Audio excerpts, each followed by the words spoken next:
Так, поки стане тенгерічаник, та позирайте, що в мене є. Є у мене студений кісто. Пісної, кстати. Що з нього можу чинити скоро. Так малого розтягуємо руками. Мало подойде. Тісто мало все підняло, позирайте, стало м'ягенько, я кладу. Опа! Поливаю зверху.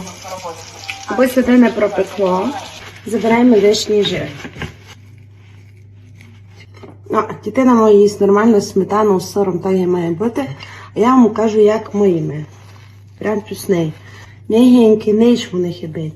У мене вода, чеснок, олій, сіль, попер і маленьку оцту. І сяк мочаєте. Не гаряченький, не з чесничком. Дуже добре. Ну я вам кажу, як їсти пісний лангуш.